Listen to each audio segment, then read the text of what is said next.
मित्रों नमस्कार। मैं प्रदीप जैन दिल्ली से। आज मैं अपने संस्कृत पढ़ाने वाले मित्रों से बात करना चाहता हूँ। बहुत कम आपका कहना है बच्चे ले रहे हैं संस्कृत 9वीं और 10वीं में, लेकिन बहुत से हिंदी प्रदेशों में संस्कृत तीसरी भाषा के रूप में 8वीं तक एक प्रकार से चलती है। उसमें व्याकरण भी है और व्याकरण के साथ पाठ तो हैं ही, और जो हमारे अभ्यास पीछे दिया जाता है उस अभ्यास के अंदर नवीनता हमको चाहिए ताकि बच्चों की जो रुचि है उसमें विकसित हो सके। पिछले दिनों मैं अपने गुरु डॉक्टर चंद्र किरण सलूजा जी से मिला और उनकी 2 पुस्तकें उन्होंने मुझे दी और कहा, प्रदीप क्योंकि तुम अध्यापक रहे हो इन पुस्तकों को आप अवश्य देखो। एक पुस्तक अभ्यास सारणी भाग 1 और भाग 2, ये 8वीं 9वीं 10वीं या 6ठी से 10वीं या 12वीं तक पढ़ाने वाले जो संस्कृत पढ़ा रहे हैं, 6ठी से 12वीं अगर मैं कहूँ तो उन अध्यापकों के लिए ये पुस्तक है। इस पुस्तक के अंदर क्या है जो आपको जानना चाहिए। ये पुस्तक वस्तुतः अभ्यास, जैसे कि हम लोग देख रहे हैं, अभ्यास सारणी। किसकी अभ्यास सारणी? व्याकरण की अभ्यास सारणी। जो हम लोग बच्चों को कक्षा के अंदर कराते हैं, पढ़ा रहे हैं, हम चित्र वर्णन करा रहे हैं, पत्र लेखन बच्चों को कराते हैं, रिक्त स्थान पूर्ति कराते हैं, मैच द फॉलोइंग इत्यादि दुनिया भर की चीजें हम लोग बच्चों को जो कराते हैं, उन सारे बिंदुओं को इस पुस्तक में समेटा गया है। और सबसे बड़ी बात क्या है इस पुस्तक में, कि इस पुस्तक में जो अभ्यास तैयार किया गया है वो नई एजुकेशन पॉलिसी जो हमारी आई है, जो शिक्षा नीति आई है, इसकी शुरुआत ही मैं वो पढ़ के आपको बता रहा हूं, उस पंक्ति से होती है। अस्माकं नूतन राष्ट्रीय शिक्षा नीति 2020 इत्यानुसार भाषा एव संपूर्ण शिक्षायाः सुदृढ़ आधारः इति अस्याम नीतौ भाषाया चर्चा एव पुनः पुनः अनुभूयते इत्यादि। उसके बाद आकर के जब हम इसकी भूमिका को पढ़ते हैं तो वो लिखते हैं, सर लिखते हैं, अस्मिन् अभ्यास पुस्तके 49 पाठाः सन्ति।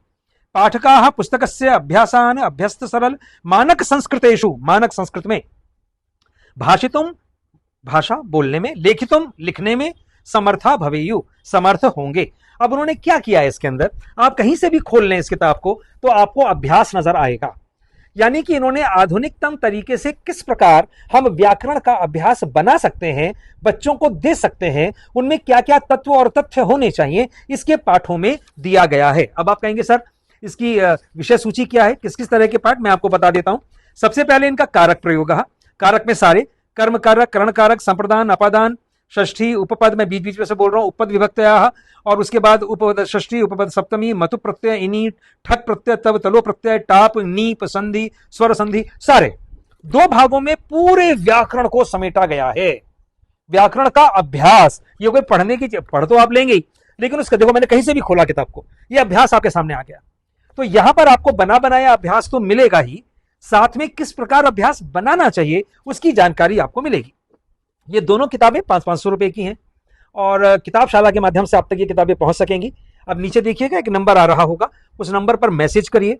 आपको कोई डाक खर्च नहीं देना होगा, वही बात करेंगे, वही आपको समझा देंगे, क्योंकि मैं प्रकाशक नहीं हूं, वो वितरक हैं इस पुस्तक के, तो वो आपको ज्यादा जानकारी दे पाएंगे।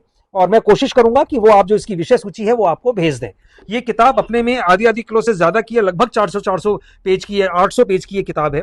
अगर आपको जो आप में से 6ठी से 12वीं तक संस्कृत पढ़ा रहे हैं, वो इस किताब के मतलब आप तक ये किताब निश्चित रूप से पहुंचनी चाहिए। ये अब तक क्यों नहीं पहुंची, मुझे बड़ी हैरानी की बात है। मेरे मन ने कहा कि मैं आपको इसकी जानकारी पहुंचाऊं, तो कृपया इस पुस्तक को संस्कृत पढ़ाने वाले अध्यापक जरूर किताबशाला से मंगवा लें। क्योंकि आप संस्कृत वाले मुझसे हमेशा कहते थे कि सर आप हमें कोई किताबों की जानकारी नहीं देते, तो आप ही के लिए मैं ये किताबें खोज करके लाया हूं। इनको आप अवश्य अपने पास मंगवाना चाहिए आपको, चाहे लाइब्रेरी के लिए मंगवाएं, चाहे व्यक्तिगत रूप से आप मंगवाएं। नमस्कार।